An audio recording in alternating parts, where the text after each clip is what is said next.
Mateus capítulo 16.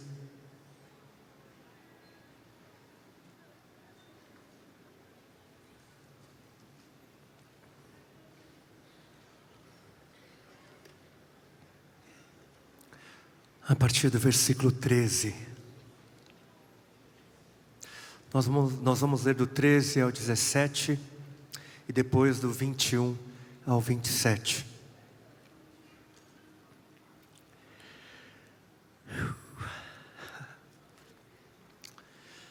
Mateus 16, versículo 13.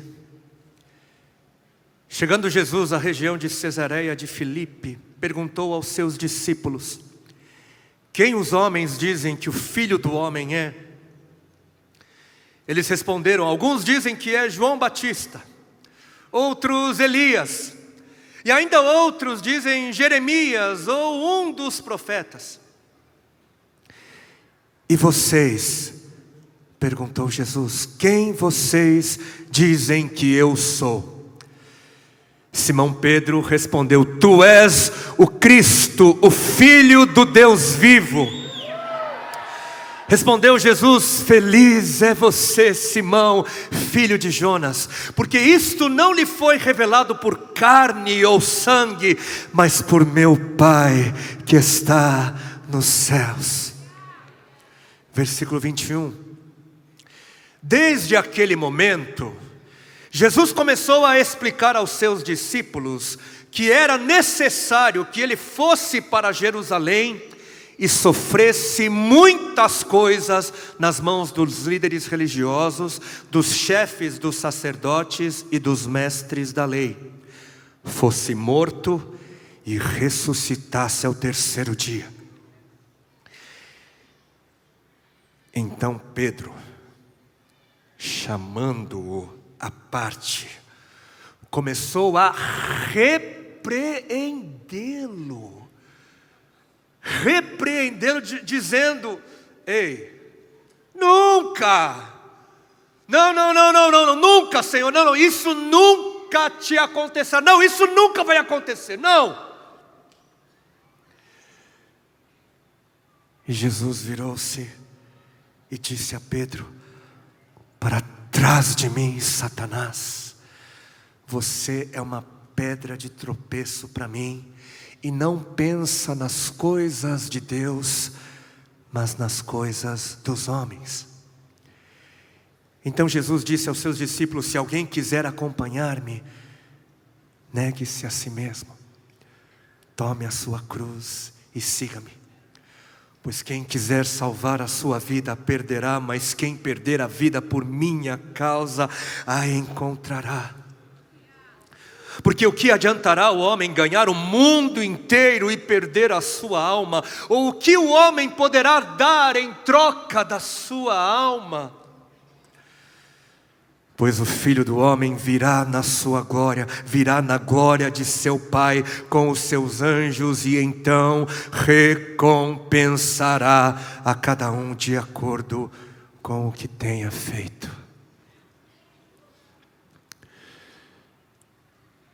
Eis-nos aqui, Senhor. Eis-nos aqui, Senhor.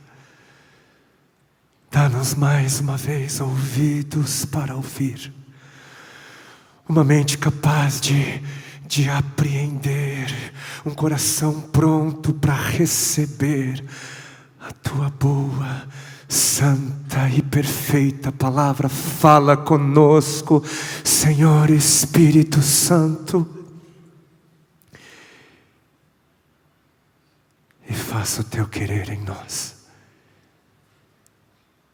Em teu nome, Senhor Jesus.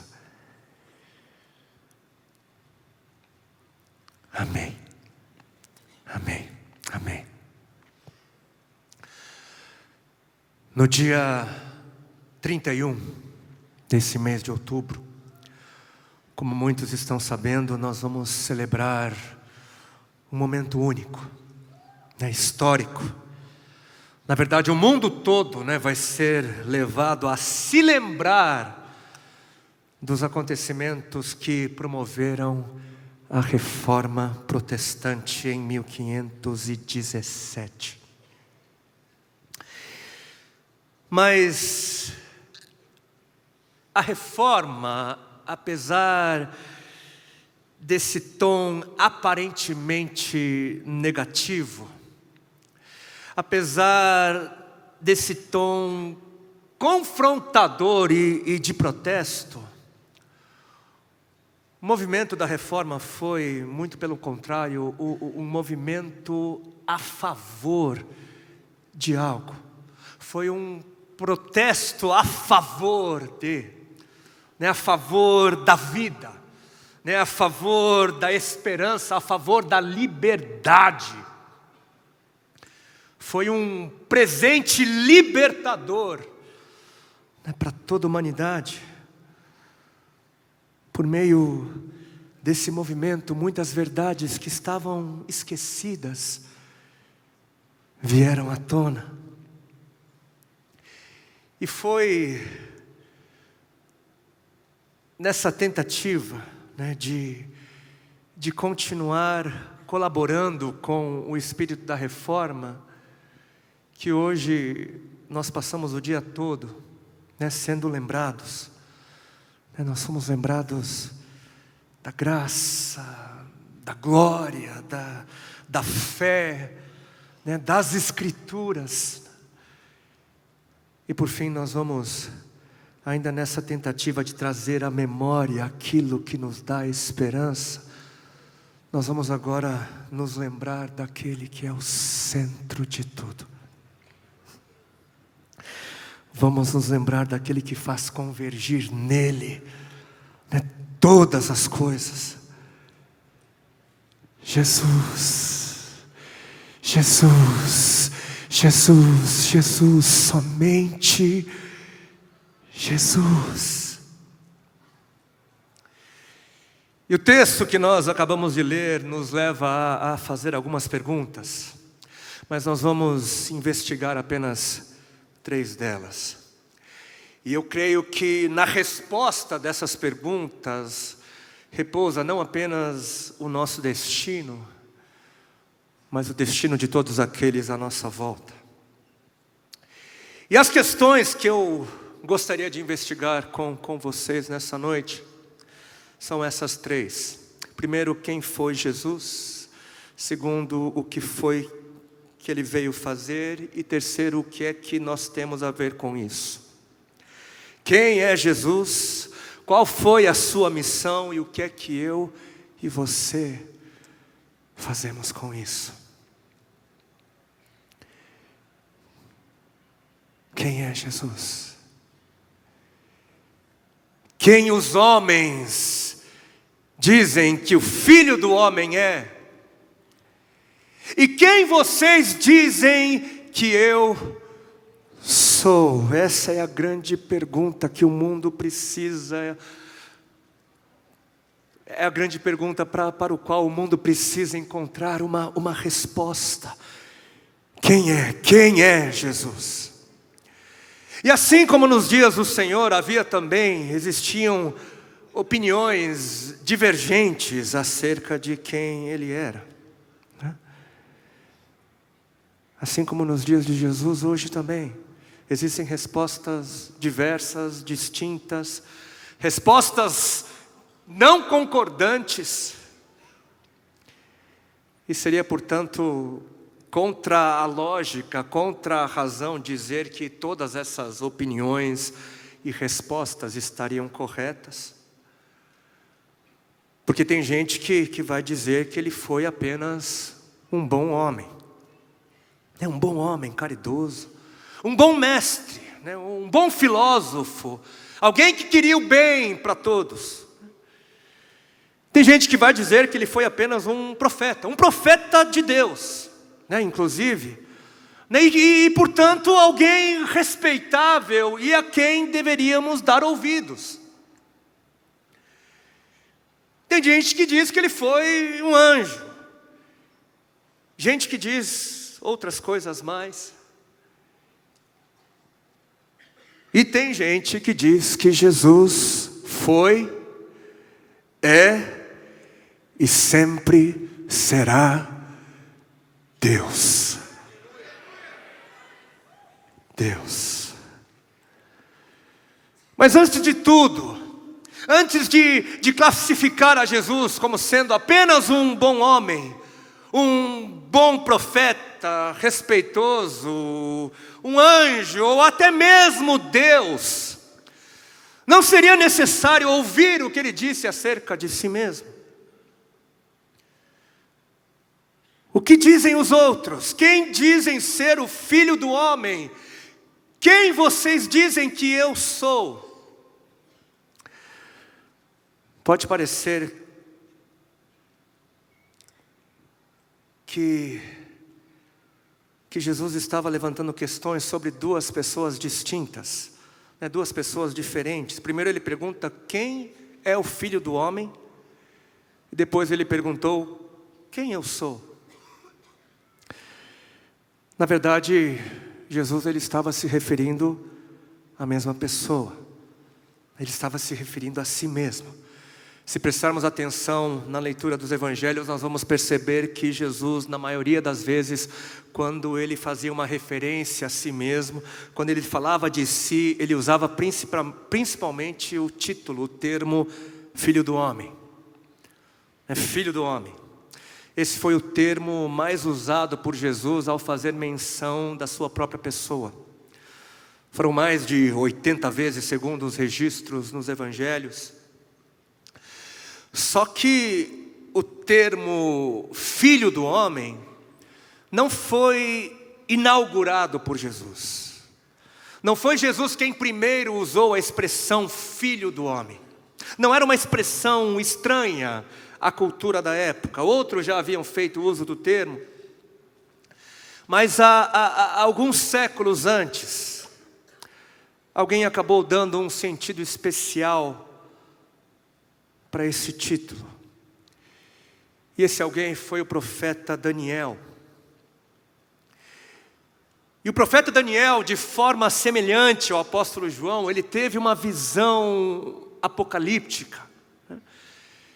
Ele foi levado a ter visões, viu o futuro, foi levado à sala do trono, né? Viu a glória, viu a majestade do Senhor, viu o grande dia do julgamento. Isso está descrito ali em Daniel, no capítulo 7, versículos 9 e 10. Enquanto eu olhava, tronos foram postos no lugar, e o ancião de dias se assentou. Deus, o grande juiz, se assentou. Sua veste era branca como a neve, o cabelo era branco como a lã, seu trono ardia em fogo, e as rodas do trono estavam todas incandescentes, e saía um rio de fogo de diante dele. Milhares e milhares o serviam, milhões e milhões estavam diante dele. O tribunal iniciou o julgamento e os livros foram abertos. Um pouco adiante, Daniel capítulo 7, versículo 13 e 14. Eu estava olhando nas minhas visões da noite, e eis que vinha com as nuvens do céu como o Filho do Homem, como o Filho do Homem, e se dirigiu ao ancião de dias, e o fizeram chegar até ele. Foi-lhe dado, ao Filho do Homem foi dado domínio e glória e o reino, para que os povos, nações e homens de todas as línguas o adorem. O seu domínio é domínio eterno, que não passará, e o seu reino jamais será destruído.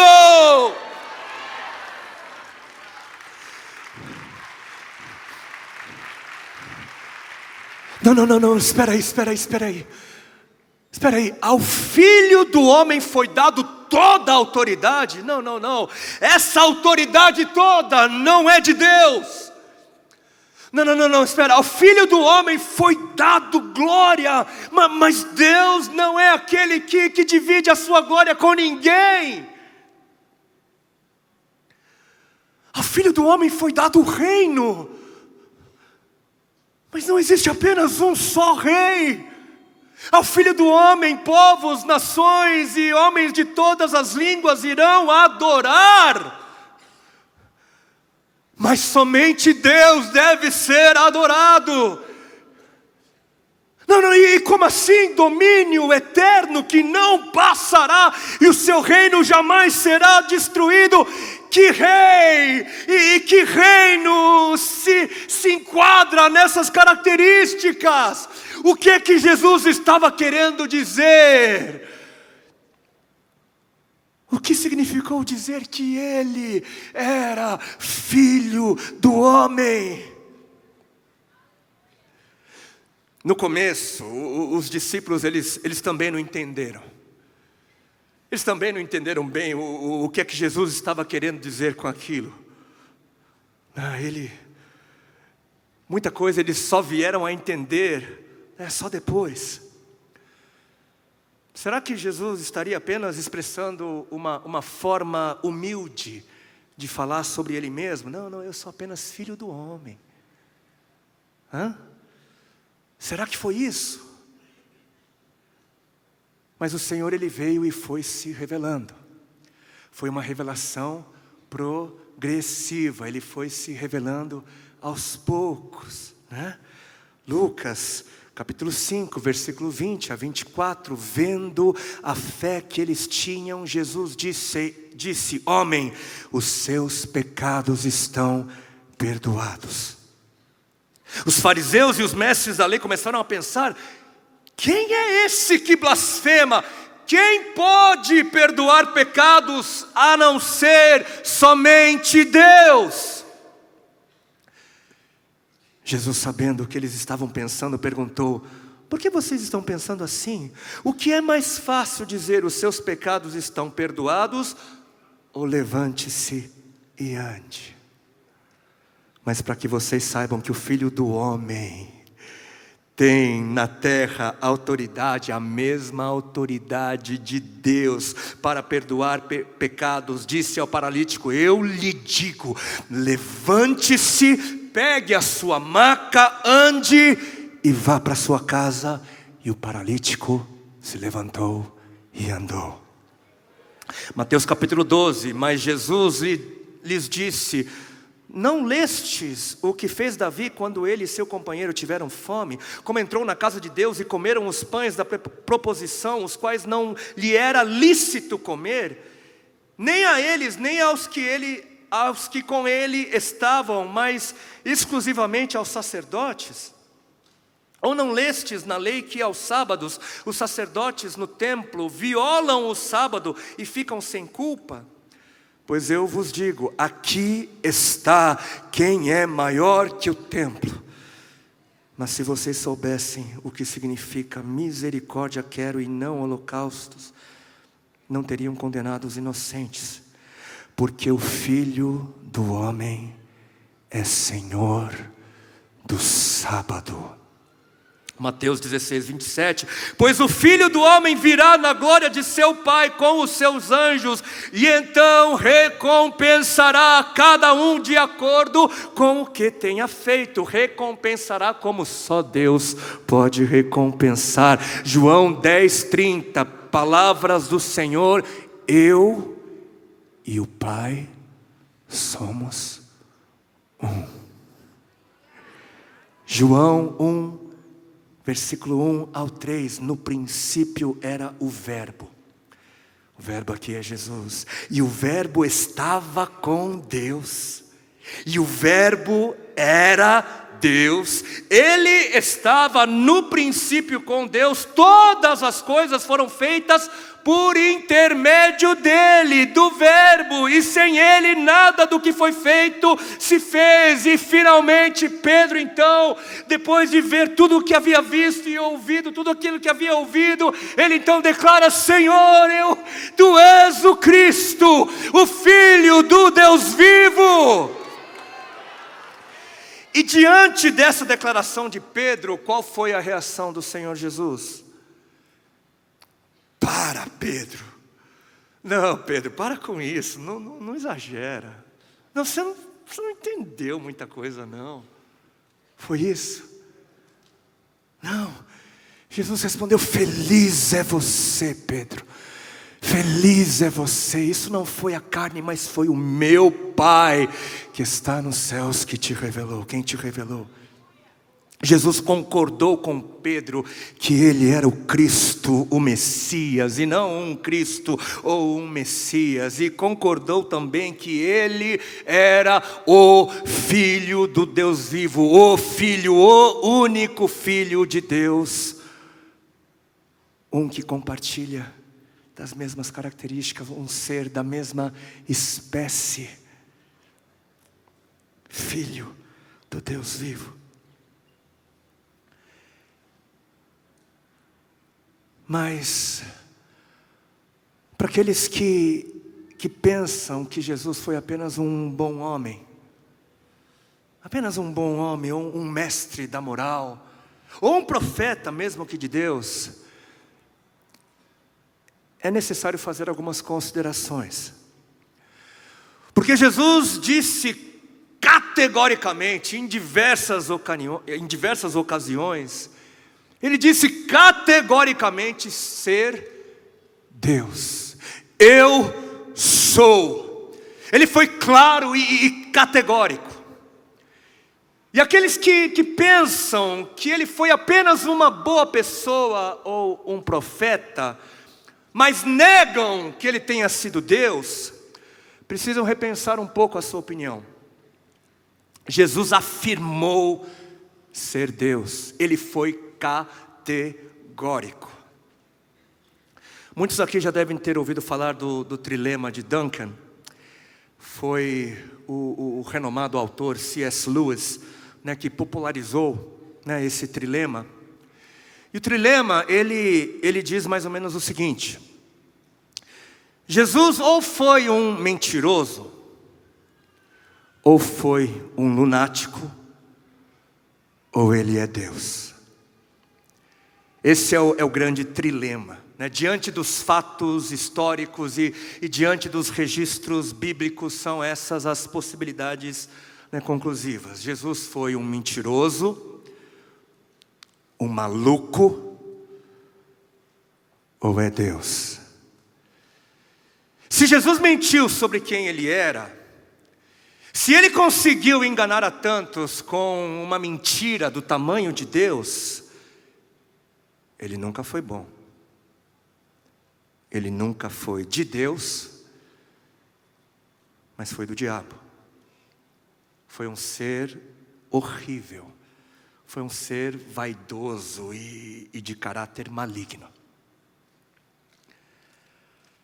Agora, se ele não mentiu, mas pensou sinceramente que era Deus, sem ser Deus, então ele foi um doido varrido, Foi alguém completamente fora de si, completamente incapaz de lidar com a realidade do mundo. Mas se Jesus não foi mentiroso e nem foi um lunático, se ele foi sincero e pleno em suas capacidades mentais, então ele foi, ele é e sempre será Deus, sempre será Deus. São essas as três possibilidades. Se você não acredita que ele seja Deus, você deve considerar que ele foi um louco. Se você não acredita que ele seja Deus ou que ele tenha sido um louco, você deve considerar que ele foi um mentiroso de mau caráter. Mas se você não acredita que ele tenha sido um mentiroso ou uma pessoa fora de si, você então deve considerar, por mais surpreendente, por mais assustador, por mais inacreditável que isso possa parecer, você deve considerar então que ele foi, que ele é e que sempre haverá de ser Deus. Ame-o, odeie-o, ou sinta muita pena dele, mas não seja indiferente. Analise as evidências.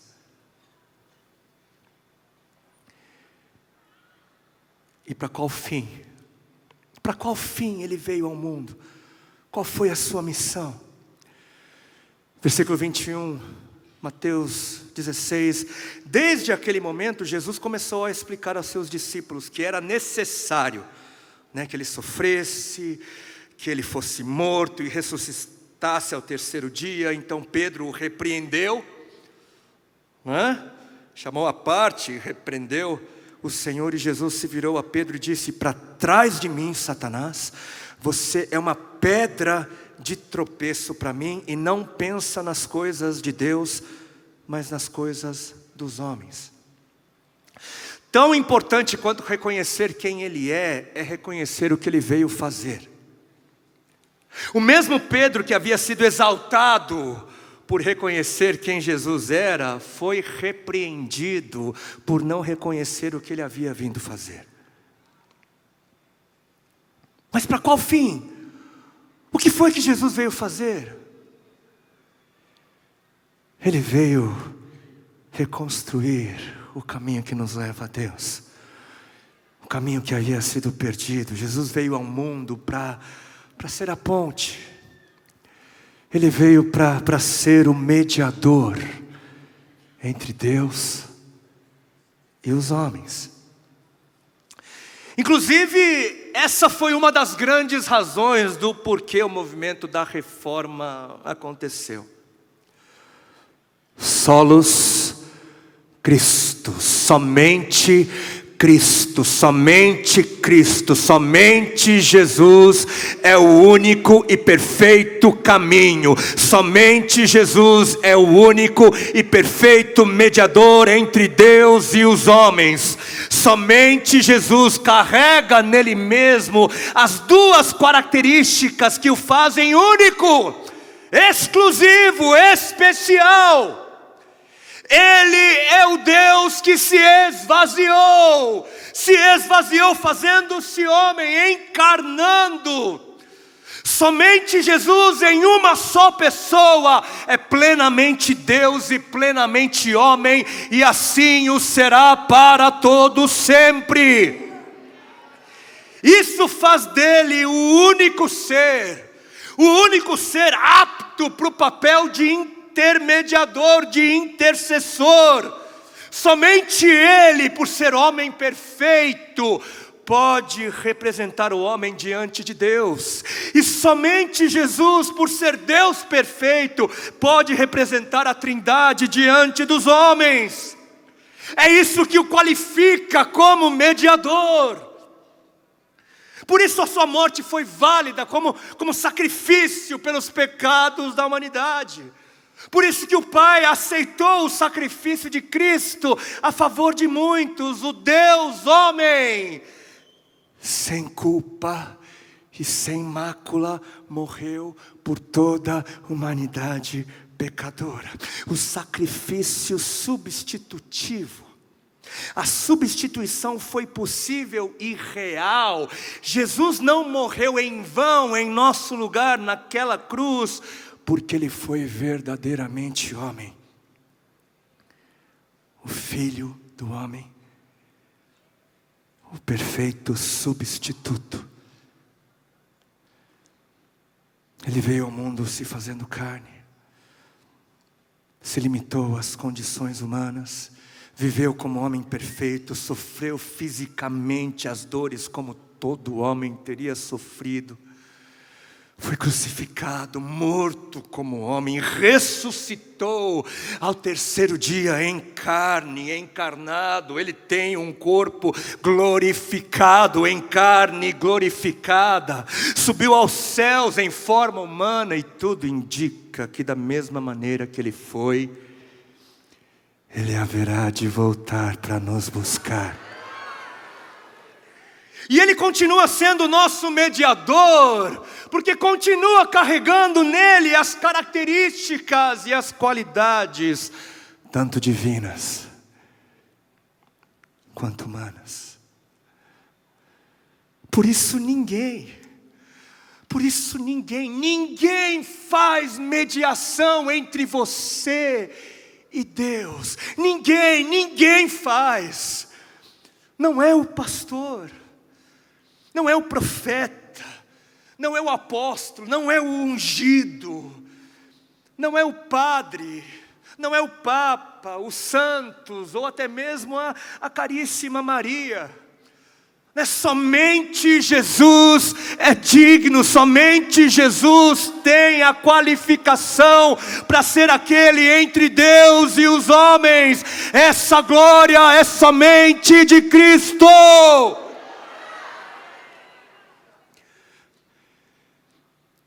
Digno é o Cordeiro de receber toda a honra, toda a glória, todo o louvor.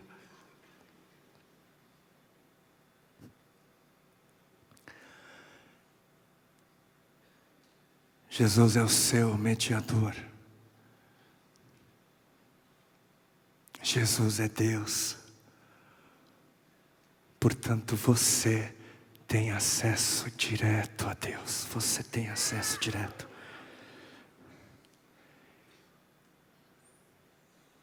E a última questão, o que é que eu e você temos a ver com isso? Mateus 16, 23, Jesus virou-se e disse a Pedro: para trás de mim, Satanás, para trás de mim, adversário. Você é uma pedra de tropeço para mim e não pensa nas coisas de Deus, mas nas coisas dos homens. Então Jesus disse aos seus discípulos: se alguém quiser acompanhar-me, negue-se a si mesmo, tome a sua cruz e siga-me. Pois quem quiser salvar a sua vida, perderá, mas quem perder a vida por minha causa, a encontrará. Pois que adiantará o homem ganhar o mundo inteiro e perder a sua alma? Apesar de saber quem Jesus era, Pedro ainda precisava entender o que Jesus esperava dele. Você não pensa nas coisas de Deus, mas nas coisas dos homens, Pedro. Você ainda pensa como este mundo pensa. Você ainda está preso àquilo que os homens determinaram como sendo padrão. Você ainda está preso aos costumes, às crendices populares. Você continua preso à fantasia. Continua querendo ganhar o mundo, Pedro.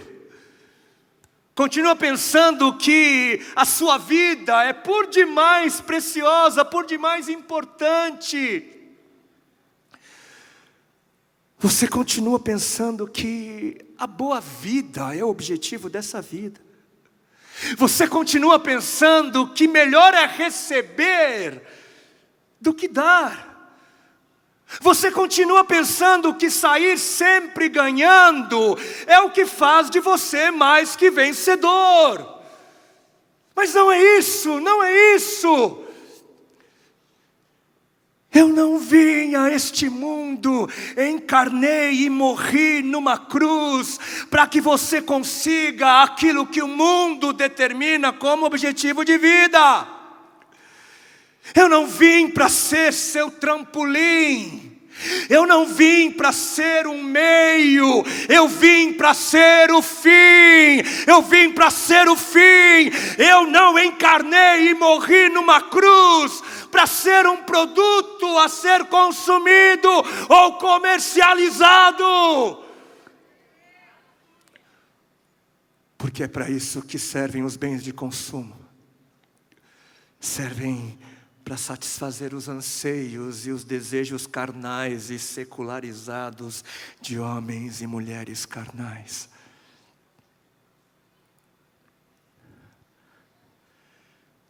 É por isso que você ainda é manipulável. É por isso que você ainda dá ouvidos a essas vozes estranhas e que ecoam e encontram lugar em corações que persistem em salvar as suas vidas segundo o padrão corrompido deste mundo. pense nas coisas de Deus, tenha os pensamentos de Deus e abandone os pensamentos corrompidos deste mundo.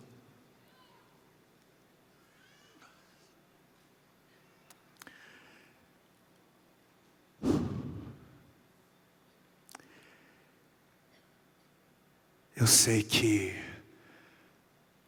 a cruz ela pode parecer assustadora de vez em quando. Mas não temam. Não temam, não temam, não tenham medo. Não tenham medo.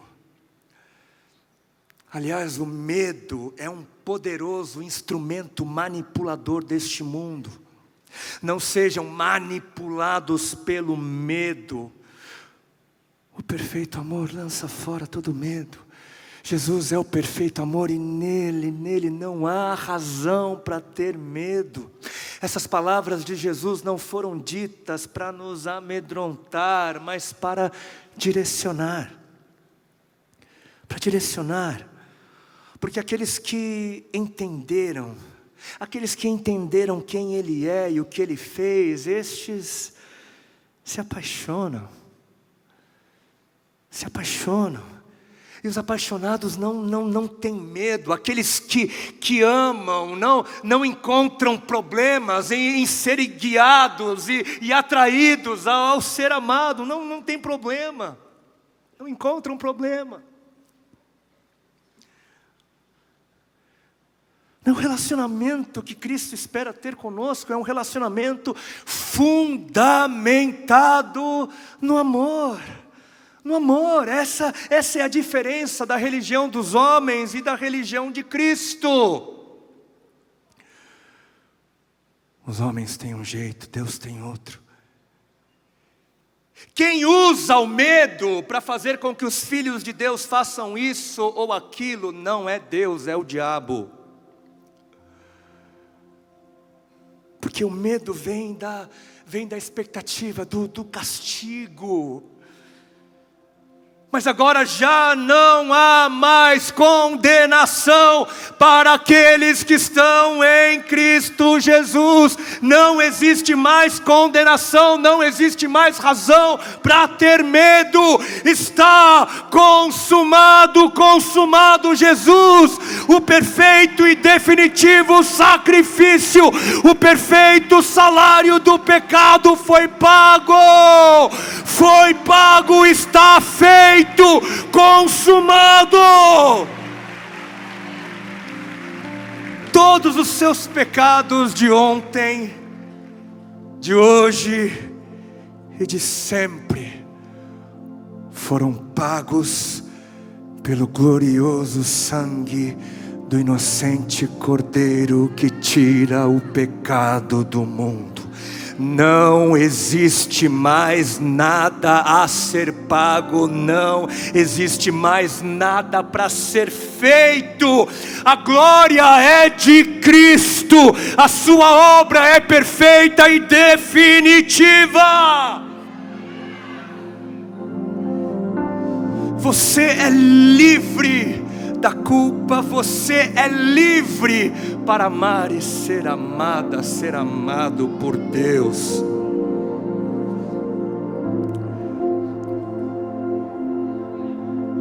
Ele espera uma resposta livre de nós e só o amor permite essa resposta livre e espontânea.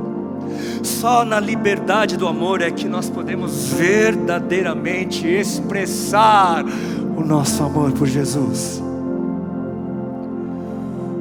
O medo aprisiona.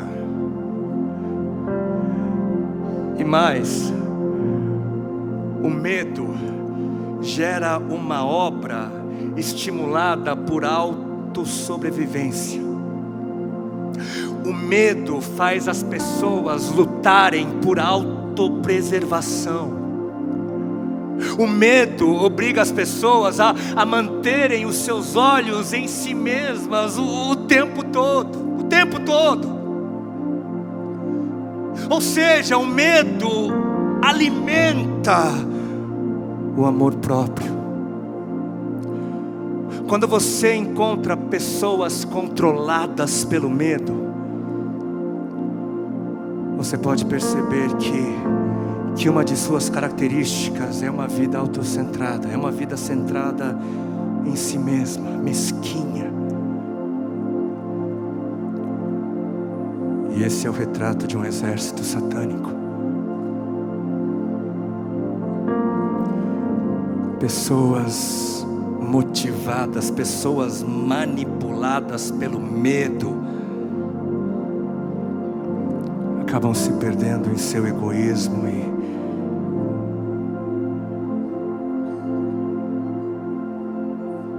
isso também é resultado de não conhecê-lo, porque Deus, Ele tem um jeito diferente de ser e de governar.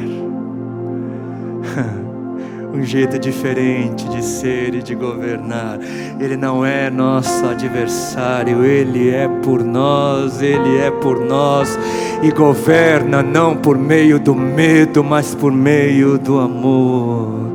Do amor, do amor. A verdadeira liberdade só pode ser experimentada na ausência do medo. Somente o amor. Somente o amor gera pessoas capazes de expressar um amor genuíno, espontâneo, livre. Somente pessoas treinadas no amor, só essas pessoas encontram sentido nas palavras do Senhor. Deixar de ganhar o mundo, quando o mundo nos chama o tempo todo para ganhá-lo.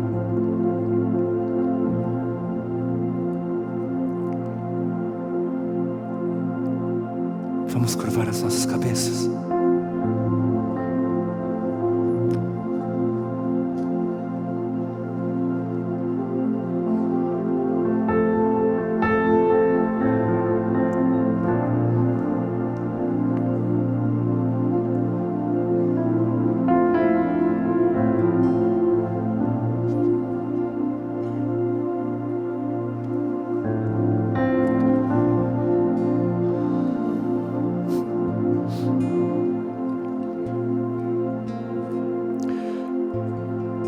O amor nos leva a ser por razões diferentes. O amor nos leva a fazer por razões diferentes. Eu não busco ser alguém, eu não faço isso ou aquilo para ser amado pelo Senhor. Não.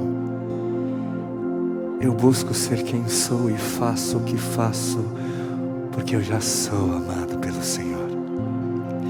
Eu sirvo a Deus não para receber o seu amor, mas sirvo a Deus porque já fui alcançado pelo amor de Deus em Cristo Jesus.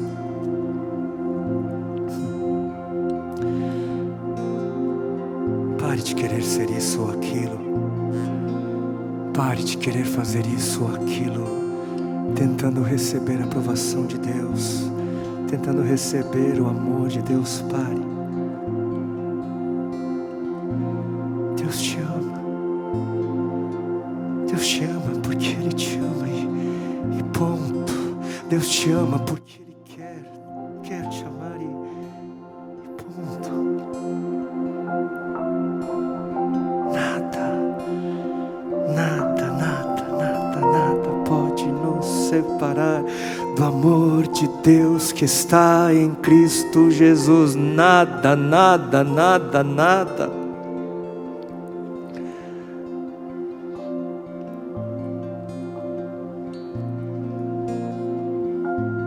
Quanta gente sem conseguir receber o amor de Deus, porque olham demais para si mesmas, olham demais para os seus erros, ao invés de olhar para o alto, olham para si.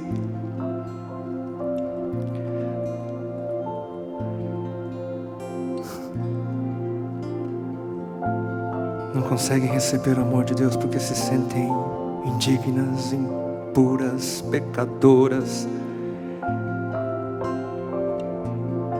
Isso é verdadeiro, isso é verdade. Você e eu não merecemos, você não merece o amor de Deus.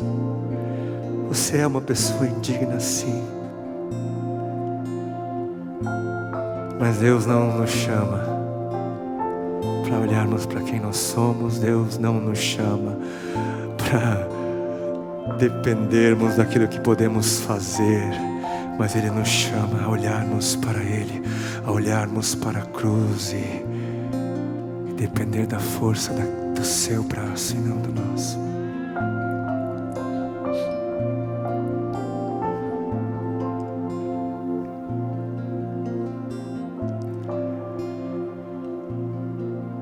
Tu és o nosso centro.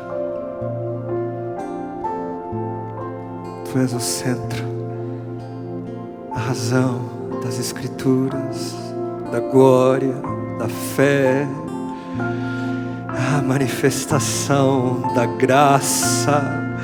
Somente em Ti, somente em Ti, somente em Ti, Jesus.